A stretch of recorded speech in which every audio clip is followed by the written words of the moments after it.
ಬೆಂಗಳೂರಿನ ಮತ್ತಷ್ಟು ಸುದ್ದಿಗಳನ್ನು ಕ್ವಿಕ್ ಆಗಿ ನೋಡೋಣ ರೌಂಡ್ ಅಪ್ನಲ್ಲಿ.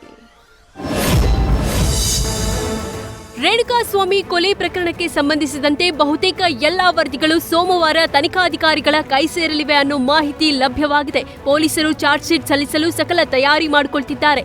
ಎಫ್ಎಸ್ಎಲ್, ಮೊಬೈಲ್ ರಿಟ್ರೀವ್ ವರದಿ, ಡಿಎನ್ಎ ರಿಪೋರ್ಟ್ ಮತ್ತು ಸಿಸಿಟಿವಿ ರಿಟ್ರೀವ್ ವರದಿಗಳು ಪೊಲೀಸರ ಕೈ ಸೇರುವ ಸಾಧ್ಯತೆ ಇದೆ.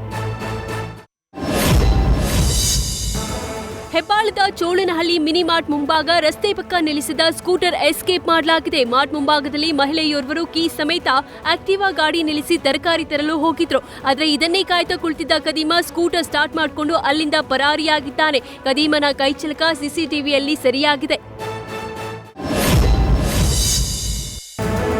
ಸಾಂಸ್ಕೃತಿಕ ದಿನಾಚರಣೆಗೆ ದಿನಗಣನೆ ಶುರುವಾಗಿದ್ದು ಪೊಲೀಸರು ಅಲರ್ಟ್ ಆಗಿದ್ದಾರೆ. ಮಾಣಿಕ್ ಷಾ ಪರೇಡ್ ಗ್ರೌಂಡ್ನಲ್ಲಿ ಕವಾಯತು ಹಾಗೂ ಸಾಂಸ್ಕೃತಿಕ ಕಾರ್ಯಕ್ರಮ ನಡೆಯಲಿದೆ. ಉಗ್ರಗಾಮಿಗಳು ಬೆಂಗಳೂರು ನಗರವನ್ನ ಗುರಿಯಾಗಿಟ್ಟುಕೊಂಡಿರೋದ್ರಿಂದ ಮುನ್ನೆಚ್ಚರಿಕಾ ಕ್ರಮವಾಗಿ ಪೊಲೀಸರು ಹದ್ದಿನ ಕಣ್ಣಿಟ್ಟಿದ್ದಾರೆ. ಹೋಟೆಲ್ಗಳ ಮಾಲೀಕರಿಗೆ ಈಗಾಗಲೇ ಸೂಚನೆ ನೀಡಿರೋ ಪೊಲೀಸರು ವಿದೇಶಿಗರು, ಸಂಶಯಾಸ್ಪದ ವ್ಯಕ್ತಿಗಳು, ಅಪರಿಚಿತ ವ್ಯಕ್ತಿಗಳು ತಂಗಿದ್ದಲ್ಲಿ ಮಾಹಿತಿ ನೀಡುವಂತೆ ತಿಳಿಸಿದ್ದಾರೆ.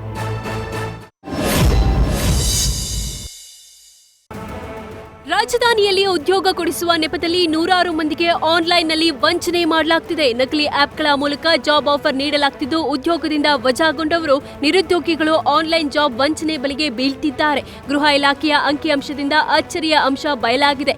70% ಆನ್ಲೈನ್ ವಂಚನೆಯ ಕೇಸ್ಗಳು ಬೆಂಗಳೂರಿನಲ್ಲೇ ದಾಖಲಾಗಿದೆ.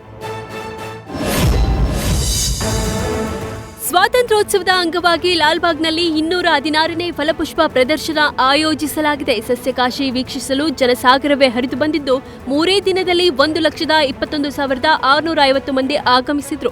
ಅಲ್ಲದೆ 3 ದಿನಕ್ಕೆ 29,19,330 ರೂಪಾಯಿ ಸಂಗ್ರಹವಾಗಿದೆ.